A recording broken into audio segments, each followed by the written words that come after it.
Okay, overhead surround speakers, and what kind of kind of my pet hate for people that call or keep insisting to call in their overhead surrounds today Atmos speakers. That really is a marketing scheme by Dolby Labs. I mean, how come most of you that like DTSX and don't call your speakers DTSX speakers, or those that like Auro 3D, which is kind of a bit of an almost an ill-fated sound format that's very, very slim on the market.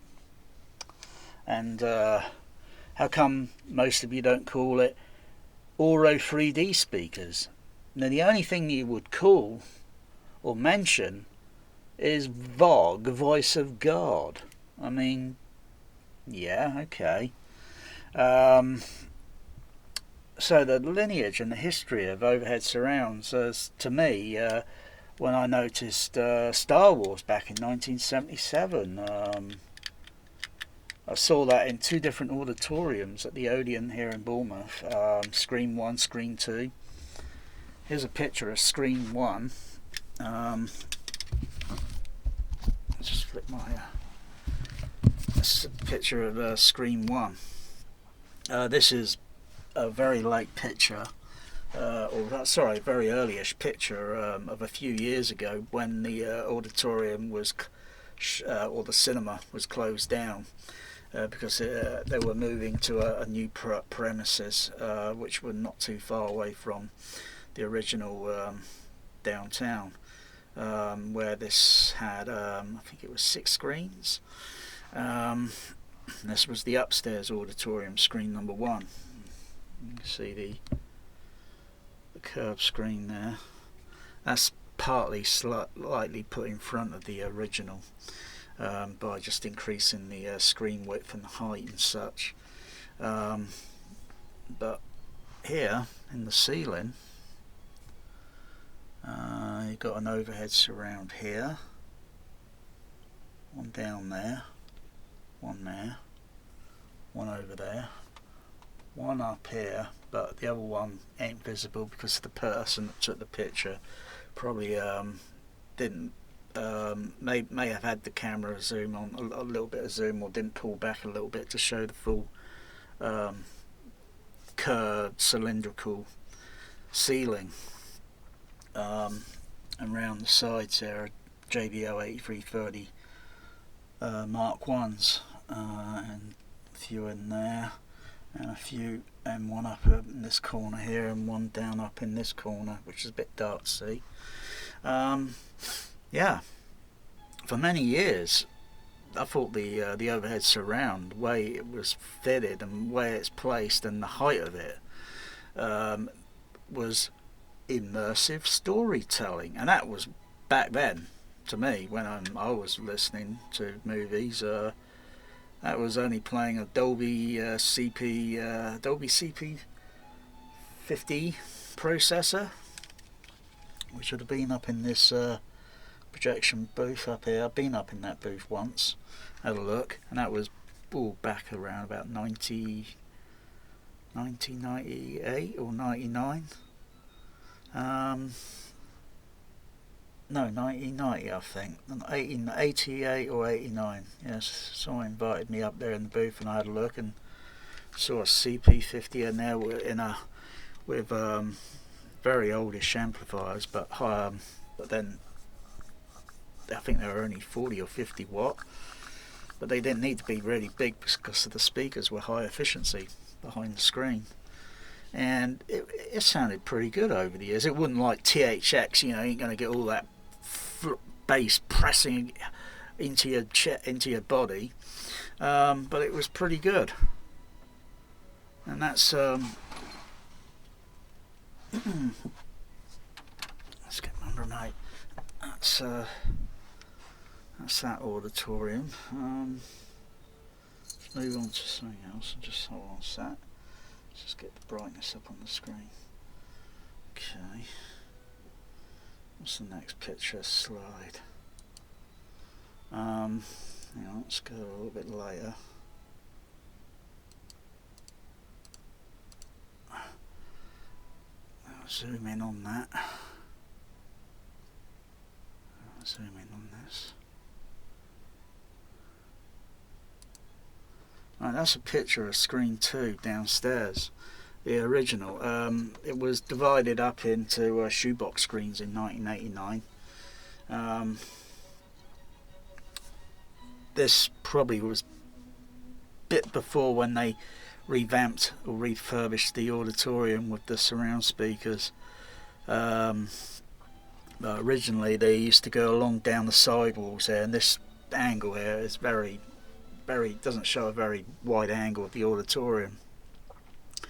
In all the seating here, and like I say, it was got divided up to roughly about here, I think, or about there, up to round the ceiling. So it got divided up to about this point here. So when the projection image went onto the screen, when it was reshown back in 1989, when it was finished, the screen width was not that wide. It was very narrow, and it looked horrible. It really did look like VHS letterbox. Anyway, I saw Star Wars in that auditorium, and also the surrounds were laid along the sidewall, back wall, and guess what? In the ceiling as well. Quite ahead of its time. I think there were 6 speakers in the ceiling that was scattered, evenly spread, spaced apart around the auditorium to really immerse it. And that was with Dolby Stereo 4242 Matrix. Yeah, I've seen quite a few films in that auditorium. In fact, I quite liked that auditorium. It was pretty cool. It was pretty cool for its time. But the original overheads, fine. I'll just try and navigate the.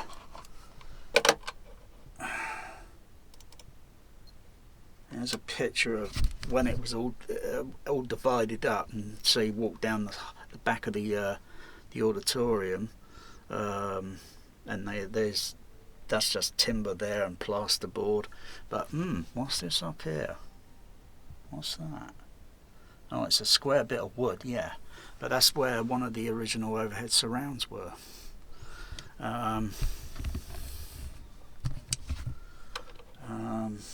Let's find the next picture. This is UCI Tower Park, and they had overhead surrounds, and that was 1989. That was a 10-plex cinema. I worked there. That's projection up there, and this is probably screen 6.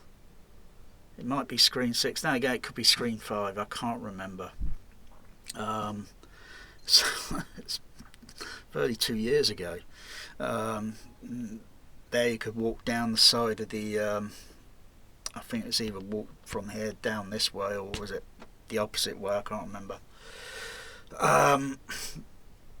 And anyway, there's overhead speakers there, and look at the layout and the spacing. It is similar to what they do with Atmos speakers on the ceiling today, with the same similar spacing apart. And this was an experiment, as far as I know. Someone told me it wasn't just the only UCI on the south coast. There was another UCI that I think was Southampton or Portsmouth that also had overhead surround, and it was part of an experiment. The overhead surrounds were decommissioned or refurbished around about 1999 or 2000 when I went back there to watch a film, and then suddenly noticed the placement in the surround placement was different. That's one of the smaller auditoriums. I'll go back to the other one. That'll either be screen 5 or 6 of the 2 larger auditoriums, and that would be one of 7. Hang on, 5, 6, 7. The smaller auditoriums went from screen 1 to 4 and 7 to 10. So this is the smaller auditoriums, and again the overhead surrounds. and some there because of the picture, you know, the angle put. But a very odd one right at the very back of the auditorium. But the point is, it worked. And this was all, you know, again, projection, and you go in there and it widens out, goes behind the wall to the next screen in the same box or same booth. And I think just about there is where the Dolby rack was, or where the sound rack was.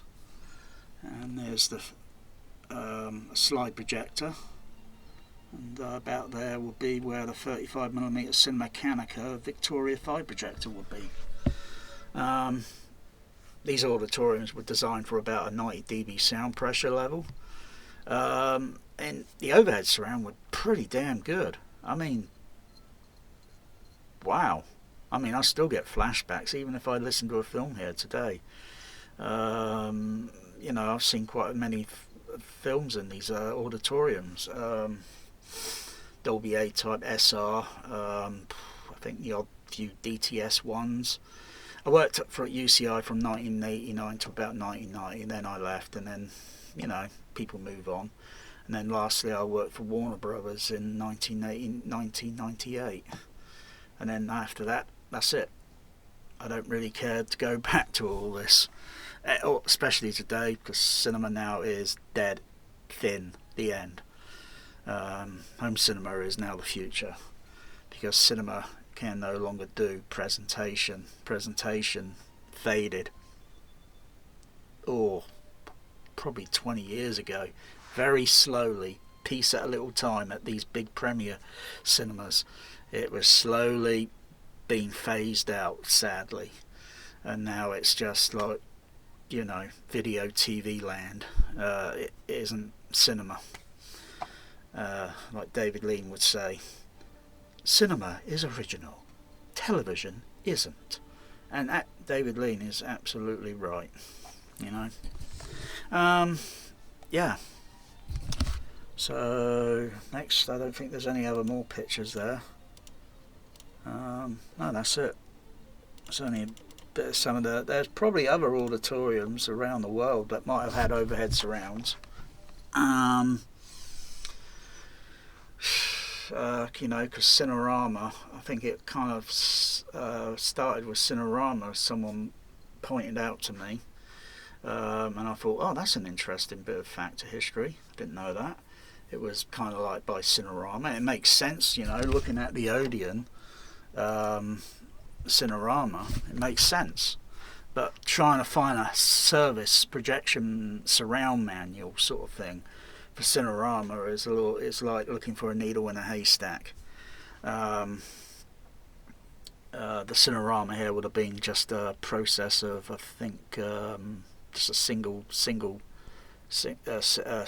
projector sort of thing, because Cinerama can usually be shown as a free strip film, free strip 70mm, with a projector port window over here, one in the middle and one over the other side, and each projecting the image up onto the. But it was a different process. Cinerama. I didn't see Cinerama. I missed that sort of trend of cinema, visual. Showcase, magic, whatever, roadshow. But yeah, that's it. And I really do. I really like to stress the point that people, why do you keep calling these speakers Atmos speakers? I mean, do you think I've got Atmos speakers here on my ceiling? It's a bit dark to see because I've got the ISO a little bit low. Where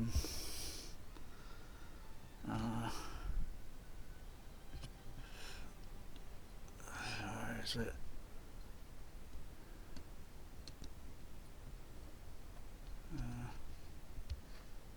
Turn up the ISO. No, I can't.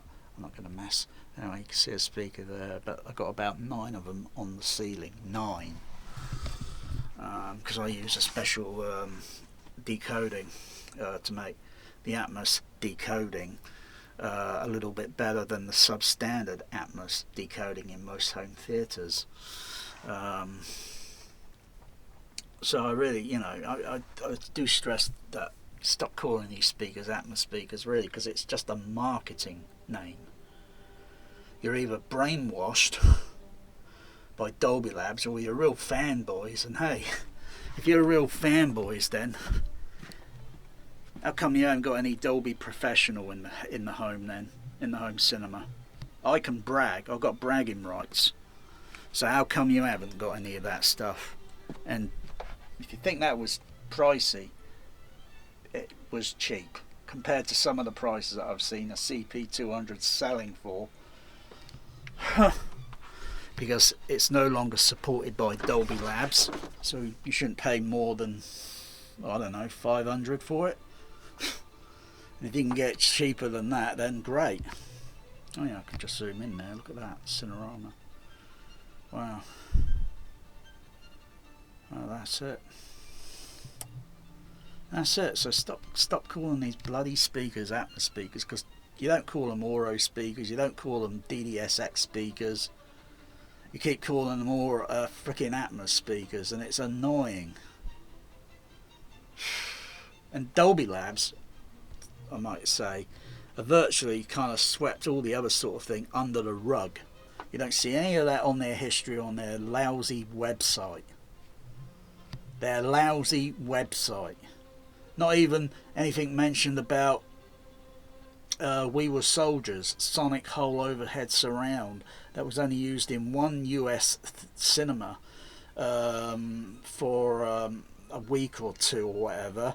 And that was just basically encoding sound, an extra sound signal onto the stereo surround, and then it would be decoded by a Dolby CP45. Well, actually,